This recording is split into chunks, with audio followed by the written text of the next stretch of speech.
I've said before that 2020 was the year where the worst started morphing into something undesirable for me, where the mediocrity overshadowed Instinct with only a few great moments here and there. But it's when looking at the best of this year that I began to look at 2020 in a more positive light. I'll go one step further and say that 2020 was the best year for Uncaged since the split, and even counting the Silk acquisition. It seemed like the sublabel got its act together, and the uncanny valley of bad dubstep and trap songs was reduced significantly. In fact, the dubstep and trap elements were surprisingly high quality compared to previous years, where you can revisit a lot of these songs and they've aged remarkably well. And this was the year that made me understand what drum and bass could accomplish, not just with the juggernaut that was the Promised Land, but with newer singles from Mazar, Reaper, Bensley, and Protostar. They were able to hold their own. It's to the point where Uncaged Volume 10 is probably my favorite Uncaged compilation, because of how many epic songs there were on that project, with Volume 9 being a close second. The sublabel even stole Instinct's biggest strength at times, with the emotional connection. And while Instinct had a few bright spots as well, it was because of what Uncaged did that I consider 2020 to still be a good year, albeit not as good as 2018 or 2019. So with that said, on to the list. No remixes or VIPs, and 2 songs per artist in the top 10. So let's start with a unique cut for our honorable mentions. Keep on rocking, rocking, rocking, rocking, rocking, rocking, rocking, rocking, rocking, rocking,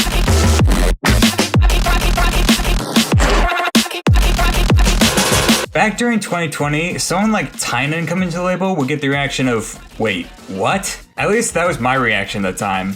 I've been familiar with his voyeuristic and intentionally weird side of dubstep since 2019. Extraterrestrial with Company and Dead Wrong with Bright Lights are perfect examples of his style. And while I could always appreciate his style, it wasn't until Rockin that I started liking Tynan more. A glitch hop track with some solid grit, good hip-hop integration, and sound design that manages to make the barrage of random sounds sound hard-hitting. With that buzzing bass line, vocal sample on the first drop, before the second drop comes in with some brazen vocal fragments, squawking synth leads, and some rolling synth growls that feels alien in an absolutely awesome way. I know it's not super surprising nowadays, but for 2020, this was one of the most unique tracks on the label in quite some time, and it's still a great song to this day.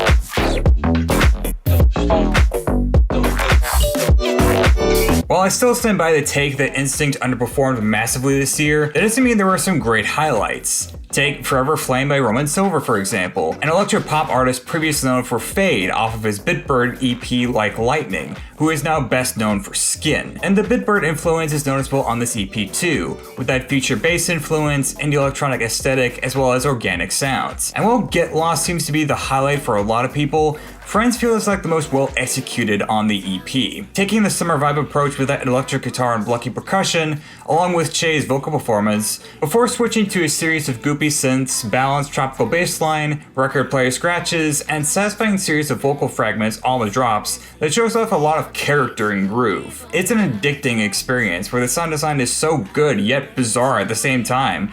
It's the perfect combination that's easily replayable. Kind of a shame Roman Silver didn't stick around, cause this EP was great and a massive highlight on Instinct this year. Send your podcast to the great boy.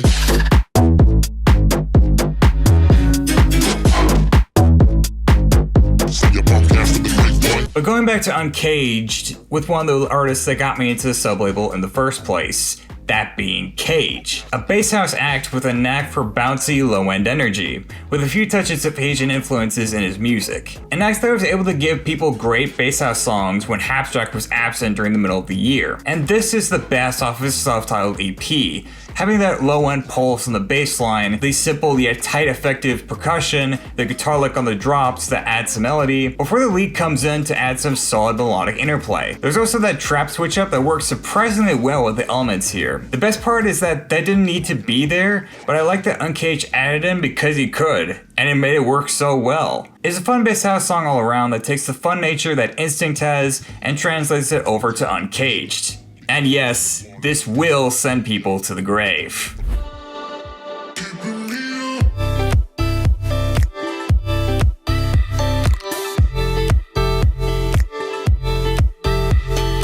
Yeah, I know Therapy is the most popular choice off of Connor's album Level Days, and don't get me wrong, this song is still great, along with Fighters, which was close to making this list, but I feel like this song has a more interesting direction with its minimalist style and orchestral elements. It also might just be the Desero fan speaking here, as the layered snaps and guitar licks on the drops are so reminiscent of his work, such as Like That and Say with Azure Postman, but I feel like this is even better than those two songs, as the snap is more defined and the guitar licks have more of a presence. Sure, for a Connor song, it's the most straightforward, with little in the way of lyrical content, but the way the production is blended makes for a really satisfying listen all around, especially towards more relaxed side of EDM. A personal highlight for me for one of the few saving graces of Instinct this year.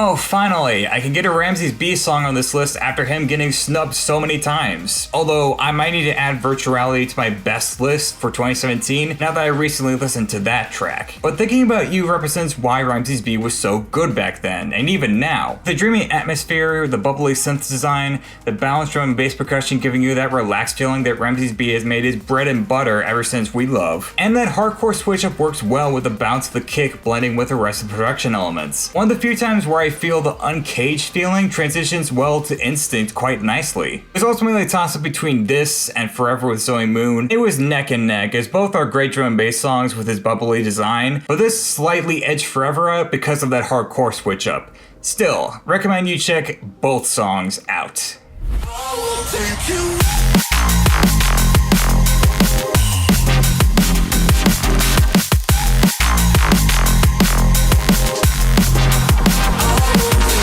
You know, I'm honestly shocked how much I had to modify this list once listening to 2020's catalog, because it was between this and Sideways by Dasoki for this spot. But while I like the experimental side to Dasoki on Sideways, The Promised Land had way too many contenders that I felt wrong not to include another song here. It's one of the big reasons why Uncaged Volume 10 was such a great compilation. And while Catharsis with Coven, Starglide, and The Warehouse seemed to get the most praise from the album, I decided to go with this fairly straightforward but effective single, combining funk elements with Muzz's style of drum and bass into an incredibly catchy song. Especially in those drops with that bassline pattern riding against that atmospheric vocal chop, creating for a great sense of groove, along with some house influences with that hi-hat. But even the verse production is great with a guitar lead, the synthwave pads, along with Mo's great vocal performance. It's a surprisingly catchy song, and the song never overstays its welcome despite a long runtime of 5 minutes and 30 seconds. One of the more underrated cuts from The Promised Land that I feel deserves a lot more love.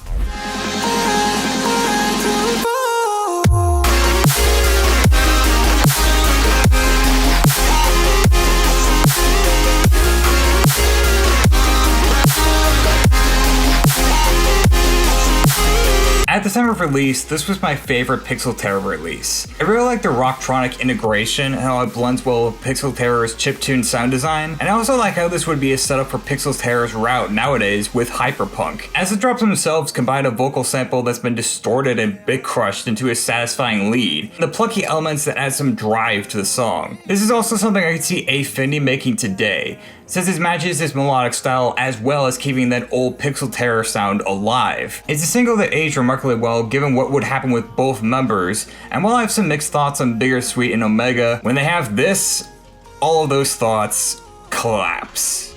Until you feel weightless, oh you gotta let it go, higher than a spaceship, now you really set it off, now you feel. I am genuinely surprised that this did not make the list proper, let alone this being the only single of theirs to make it here. Back in the day, I was a big fan of Smile. Their blend of bubbly synth elements and creative sound design made for great material, with Found a Reason and Revival with Just a Gent being great returning singles this year, with the latter being the last to get knocked off on this list. But it was ultimately this single with Nick Smith that caught my eye the most, taking their future-based approach with the bubbly leads flowing nicely with a variety of percussion plucks and distorted but cute vocal chops. The production honestly sells the song enough, it just so happens the vocal performance from Nick Smith elevates this song, with his belting delivery and charisma really shining through. It's also one of the last times where an unapologetic pop song of Instinct was at its height around this this time, and as such, there's a bit of a nostalgia to this one. It certainly makes me feel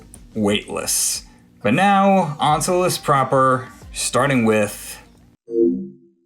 If you kept up with my worst videos throughout this throwback series, you've heard me talk about Bishu before, about how some of his early production choices, while distinctive, were off-putting and awkward, and often grated on my nerves. That is until 2020, where Bishu made one of the biggest comebacks throughout the whole year, with his song City being a massive improvement in terms of production, and a lot of the goopy synth work was gone, and this would continue to happen in 2021, albeit not as effective as it was here. Especially when, during the end of the year, he put out this.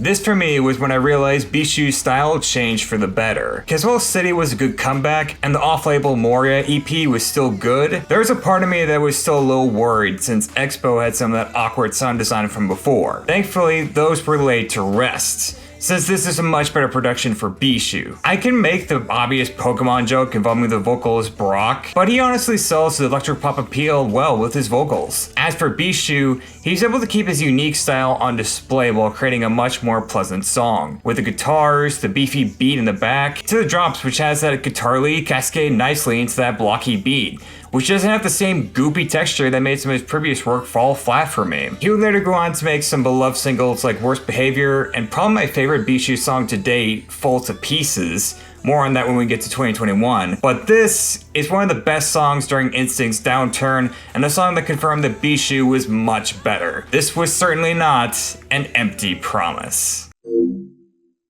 And on the topic of solid pop songs on Instinct,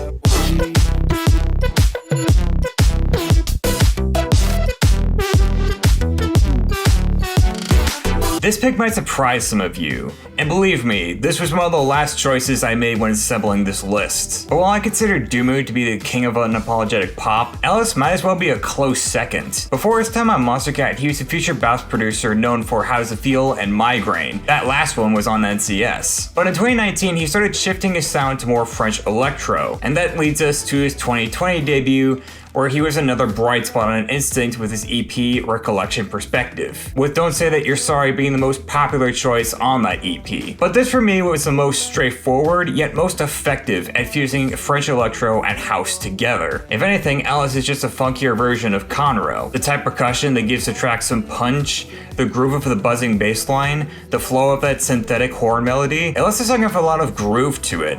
It's an easily danceable track. It's also the point where this version of Ella started becoming more prevalent on this label. In 2024, he even got a producer credit on Zed's Tangerine Rays, and getting a co-sign from an act like Zed, it's a huge accomplishment. He's got some more songs that I think are much better in a few years, so be on the lookout for that. But for here, it's a great funky tune that does its job well. Great stuff.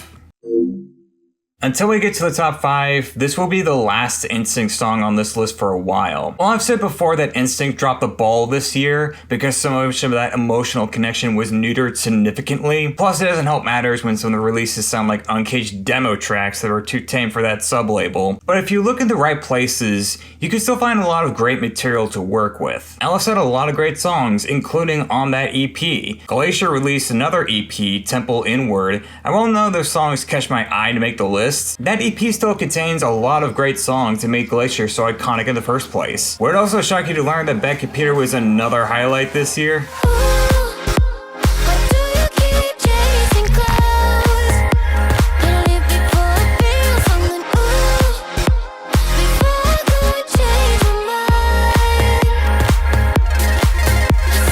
Now granted, Bad Computer wasn't exclusively on Instinct, as he also hopped on Uncaged from time to time with 2U as well as Riddle with an uncredited Milk. But he was one of the few acts who routinely showed up on Instinct and was able to deliver. To the surprise of no one, he's Bad Computer. And while 2U has some great minimalist design and Riddle has that hard-hitting second drop, and also Clarity, which is probably the closest to making this list, Chasing Clouds falls into that relaxed territory that Bad Computer is best at. It also just so happens to be his most popular original song on the label, flipping his iconic sound design with liquid snaps and deadmau5's synthetic progression into a great pop song. Danica Nadu is a really great choice for this production, as her vocal bells contrast nicely with the more relaxed production, with a sidechain synth in the back for the intro, the echoing distorted lead solo towards the end, along with the drops of glassy saw pads for that first 8 bars before switching to some satisfying twinkling synths. It's not completely different from Bad Computer's catalog, but you know what? When he keeps making hit after hit,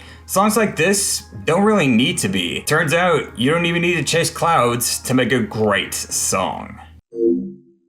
For 2018 and 2019, I'm not afraid to admit I was more of an Instinct guy rather than Uncaged. I enjoyed one of the singles from that sub-label compared to Uncaged, and while there are a few great acts I kept up with, I didn't engage much with that sub-label. That was until 2020, where Uncaged greatly boosted their game and I got introduced to some big names I never heard of before. It was ultimately Mazar, Boss Fight, Reaper, Muzz, and AU5 that got me invested in Uncaged. Mazar and Muzz were the big highlights for me. They have songs in the top 5, with Mazar basically becoming the emotional core that was lacking for Instinct, and Muzz has the promised land. Boss Fight had some great sound design back then with his dubstep material, although most of it was in 2019. Reaper is an interesting case, since his robotic style of jump up is what got me introduced to drum and bass in the first place. More on that later. And AU5, not only does he have Voidwalkers with Chime, which was Chime's introduction to the label, and a great one at that, he also has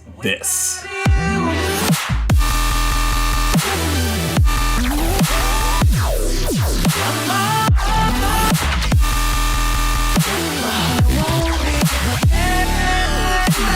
This might be the heaviest AU5 has gotten, at least on the label. And while Only in a Dream was a good track, and it seems to be the more liked single, and yeah, I could see why based on musicality and a better vocal performance from Nitrix. And this year, there was the emotional track Goodbye, as well as an experimental synthwave called The Encryption, that at one point tops this list. As I've said, first impressions, they're everything. And Always in a Nightmare was my first introduction to AU5. And because of that, there was no way I was leaving it off the list. I've already said many times before why AU5's music works as well in past videos, with the great sound design and the grand sounding atmospherics he puts into his music. With this song feeling the most epic out of all of his stuff, with the liquid knock in the back, Nitrix's belting on the chorus, and the drops has this sense of danger with the sound design, like a cross between a power drill and an emergency alarm system, before alternating to a series of watery bursts of growls that flow well into the beat, before the off drops came in with those saw pads and AU5's signature design. I feel like this is what Headbangers Ball was trying to accomplish with the heavier sound, with the melodic sections interplaying with the heavy burst of elements,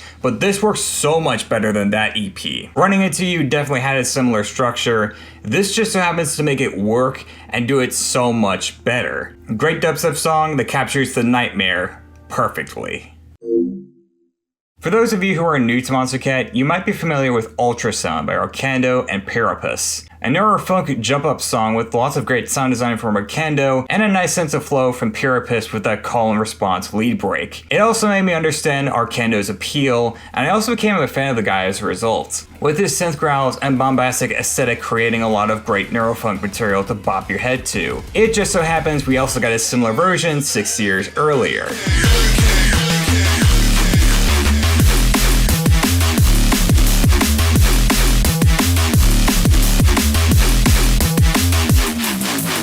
Man, I wish Reaper stuck out more on the label after his Renegade EP. His style of neurofunk was really good with some robotic sound design and some snappy percussion, and while it took me a while to warm up to his single with Keizo and Quiet, his style of neurofunk would have made 2021 easier to get through for sure. Could you imagine if Runaway and Decay were on Monstercat instead? And this was the most loved single on that EP.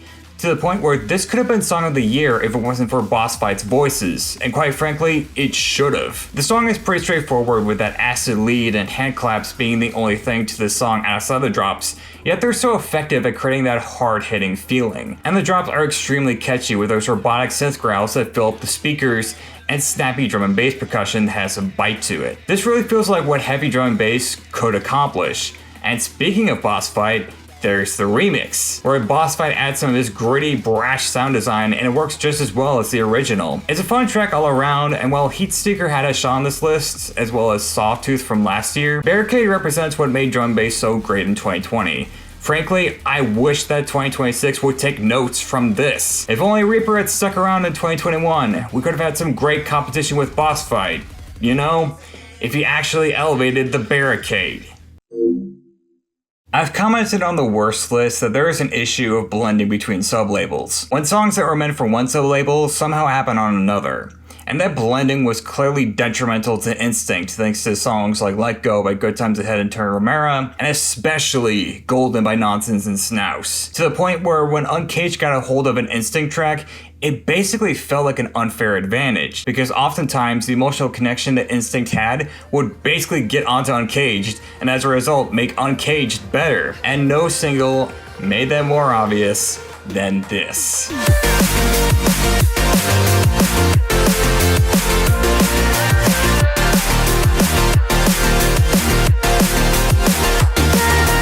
Mizar's 2020 Monstercat run contains some of my favorite singles of his. Vagrant with Young Medicine, which carries over the heavy energy of Berserker. If I made an extended list, it would probably be on there. And you know what? While I still have my gripes with She's a Killer Part 2, it's honestly not as bad as I remember it to be. But really, in terms of the best from Mizar this year, and really throughout this Monstercat run, I often point to That's On You, a fantastic drum and bass track with some of Mizar's most emotionally resonant melodies to date. Along with Monica Satucci's gorgeous vocal performance, there's a lot of pathos, especially with that lyrical content, about how someone clearly blew their chance to confess their love, and that's on him. This is also Mizar's most heavy-hitting melodic song, at least on the label, with the lead melodies having that body, and the beefy percussion having that impact a drum and bass song should have, especially with that halftime section.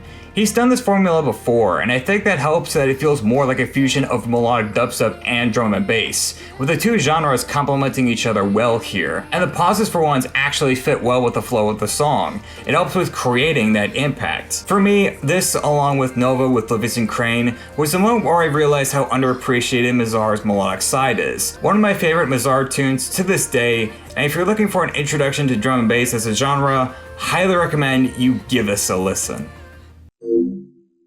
For this next song, it's from Muzz's The Promised Land, and honestly, picking which single is the best out of all of these was a challenge. It was also one of the biggest reasons why Uncaged Volume 10 was such a great compilation. Catharsis with Coven was one contender for some great melodic mid-tempo production. It's honestly better than most of Butterfly Effect. Start Again was a great fusion of rock and dubstep. Starglide was a great dance floor drum and bass song with that twinkling lead having a lot of character. And The Warehouse has possibly the most effective sound design on the project. But if there's one thing Muzz is great at, it's for creating tracks that feel like a journey. It's one of the biggest reasons why I love Spectrum so much. So here's part 2.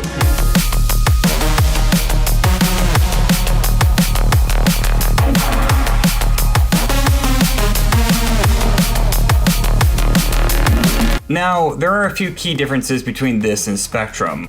For the obvious one, Voicings and Anna Yebet aren't there. Instead, the vocal performance goes to Danica Nadeau, who's still just as credible as showing the epic mood as well as those two were on Spectrum. And the fact that there were 2 drops on here and not just one like on Spectrum. But just like that song, this accomplishes the epic atmosphere and drawn out nature quite well, having an underwater aesthetic to the track. In fact, the song literally ends with someone coming up for air while being underwater. If Spectrum felt like it could have been used for Skyrim or The Witcher 3, somewhere else felt like it could be used for like Bioshock or Subnautica, especially Subnautica with that huge environment and endless dangers that exist in that game. The first drop feels more like a section that's intended on purpose, as the synth echoes reminiscent of whales, buzzier synth leads, and sharper metallic percussion glides through the song, giving you a lot to gravitate towards too in terms of likability. And it keeps you engaged enough until the song switches, because the moment that most people credit this song for is that final drop. It's pretty obvious that Muzz drew heavy inspiration from Pendulum with that rock influence. Spectrum is a good example, and also Lost Forever is probably the best example. I overlooked that track. And this is the best example of that integration on this album,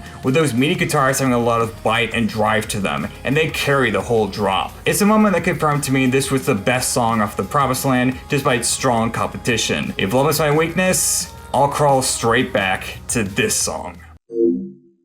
I'm honestly shocked they didn't put more Cloud9 and Direct songs on this list, because believe me, there were multiple contenders for each. For Direct, Labyrinth with Essenger was so close to an honorable mention, for combining liquid dubstep and synthwave into a satisfying listen. Aussie with Ether was another one, having the best atmosphere off of his EP of the same title. And for Cloud9, we have Miss Being Happy with Drowsy for the liquid dubstep approach, Urban Foxes for one of Cloud9's first pivots into deep house, and for them together, Slip feels like an underrated cut from Guilty Pleasures. But notice for Cloud9 I said that Urban Fox is one of the first pivots into house, with this being his second. Like with From Here, it was one of the few key songs that expanded Cloud9's sound into what we hear today. And it also makes Direct go in a similar direction. And if you're looking for a massive highlight for Instinct this year, even despite the shortcomings, it's hard for me not to think of this.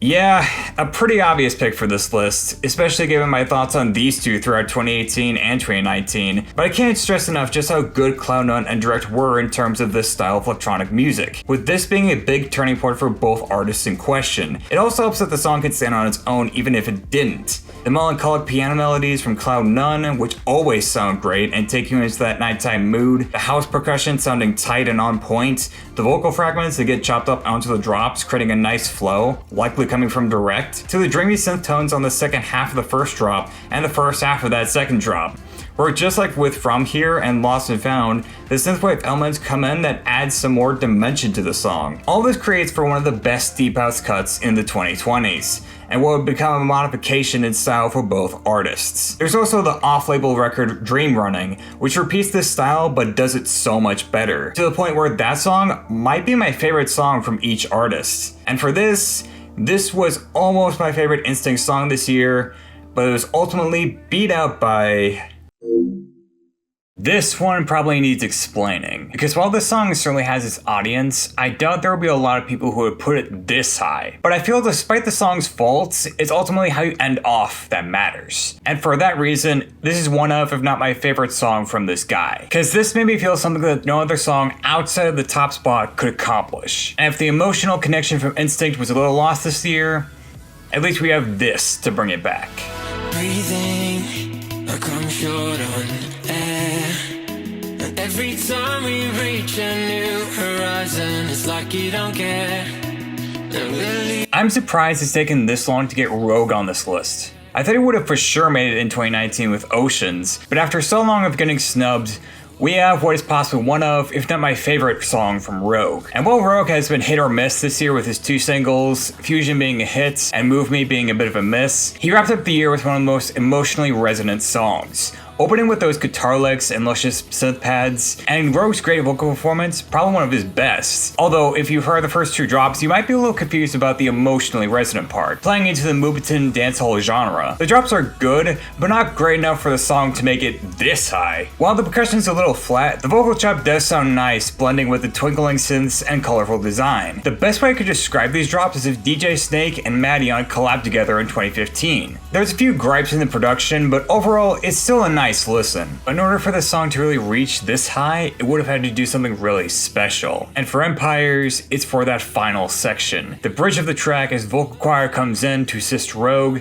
as the synth pads ride along against that solid kick and twinkling synths, the way everything comes together to give you one last rush of adrenaline, and ends with an incredible feature bass drop with all those great elements from the first two drops coming together. It's because of that final section that elevates this to as high as it is. And while I've said before time and time again that Instinct underperformed, so much of that emotional connection came rushing back with this, especially once you watch the music video. It's for that reason it's my favorite Instinct song of the year, and it almost became my favorite Monstercat song this year, but it just fell short because of one more song. And that is... This for me really represents why Uncaged was so good this year, and why I was fully on board with the sublabel at that point. Whether it be returning acts like Muzz putting out a huge album in terms of grandiose and production skill, same with Victim Mushroom. Heck, I was surprised Annie Mavishell didn't make the cut despite that song being as great as it is. Or the fact that for the most part the Uncanny Valley was gone and was replaced with songs that not only sound well, they were able to have a personality of their own. Or the new debuts, which fit well into the sublabel with their own style, such as Rockin by Tynan, Vex by Bensley, as well as this. Because when the emotional connection counted for me the most, this song was the one to bring it out. And man, I wish this guy stuck around and had a bigger presence on the label outside of this single, but I ultimately think that's what makes this so special.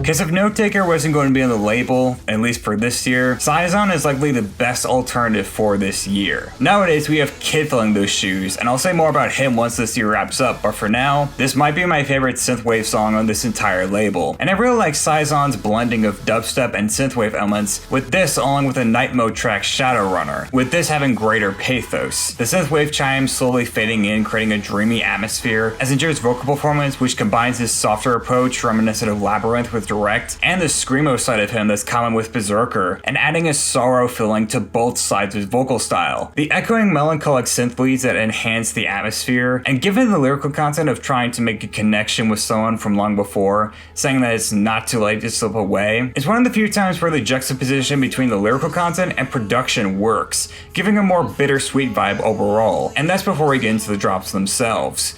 I've heard some people take issue with the whole start-stop nature, but for me, it just increases the impact. Starting out with that bouncy synthwave bassline and constantly alternating that melancholic synth tone. The minimalist elements on the drop just heighten that emotional effect when those synth tones show up. And that's before the second drop brings in those glassy synth growls that vary up the drops and show a heavy side of Uncaged effectively, before fretting out with that beautiful synth lead from before, and what you get is a bittersweet track that takes the best of that emotional core from Instinct and translates it to Uncaged in the best way it could. And unlike Empires, which made high for that great final section, this is here for everything. Distinctive production design from dubstep and synthwave from Saison, the downright epic vocal performance from Essinger, and with that, it's the best Monstercat song of 2020. Again, unfortunate this was Saison's only song on the label, but he released my favorite song on the label this year. And given the competition, especially coming from Uncaged, man, what a way to go.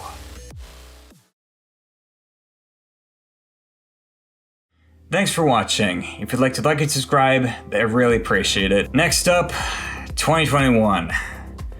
I'm gonna need some time for that one, but hey, we'll cover the best and the worst. But until then, I will see you all soon.